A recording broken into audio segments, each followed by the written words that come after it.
మన ప్రభువును రక్షకుడైన యేసుక్రీస్తు దివ్యనామమున శుభములు.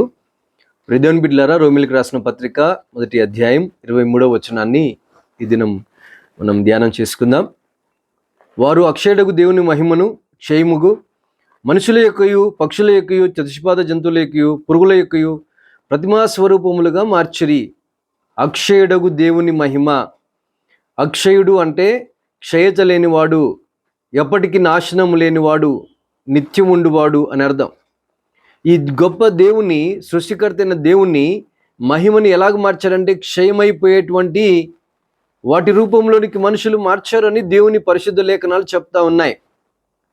మరి ఈ సృష్టికర్తని నిన్నటి దినాన మనం నేర్చుకున్న సృష్టికర్తని నువ్వు బాల్య దినంలో ఏంది స్మరణకు తెచ్చుకో.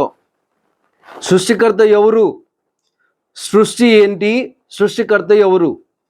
సృష్టి ఈ భూమి, ఆకాశం, సూర్య చంద్ర నక్షత్రాలు దేవుడు చేసినటువంటి దేవుని చేతి పని.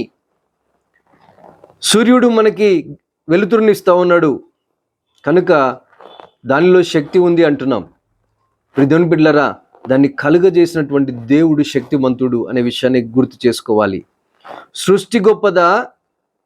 సృష్టిని కలుగజేసిన వారు గొప్పవారా? ఎవరు గొప్ప అనే విషయాన్ని నువ్వు ఆలోచన చేయాలి.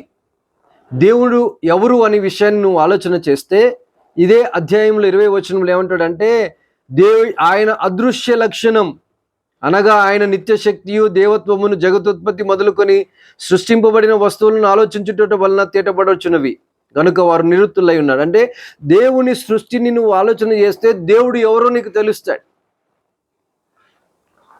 కనుక ఆ గొప్ప దేవుని నువ్వు తెలుసుకోవాలని ఆశపడితే ఈ సూర్య చంద్ర నక్షత్రాలను ఎవరు చేశారు? ఈ సృష్టి జలచరములు, ఆకాశ పక్షులు, భూజంతువుల్ని దేవుడు ఎవరు చేశారు అనేది నువ్వు ఆలోచన చేస్తే ఆ ఆలోచన ద్వారా దేవుని యొక్క శక్తి నీకు కనబడుతుంది. ఆ సృష్టికర్త అయిన దేవుణ్ణి నువ్వు వెదకి కనుగొనాలని ప్రభుపేట ఆశిస్తూ, సృష్టి దేవుడు కాదు, సృష్టిని కలుగజేసిన వారు దేవుడు అనే విషయాన్ని నువ్వు అన్వేషించి వెదకి ఆ గొప్ప దేవుని తెలుసుకోవాలని ప్రభుపేట ఆశిస్తూ, విన్ని మాటలు ప్రాణాత్మ దేహములో దేవుడు కార్యము జరిగించునుగాక. ఆ సృష్టికర్త మిమ్మల్ని దర్శించునుగాక. God bless you. ఆమెన్.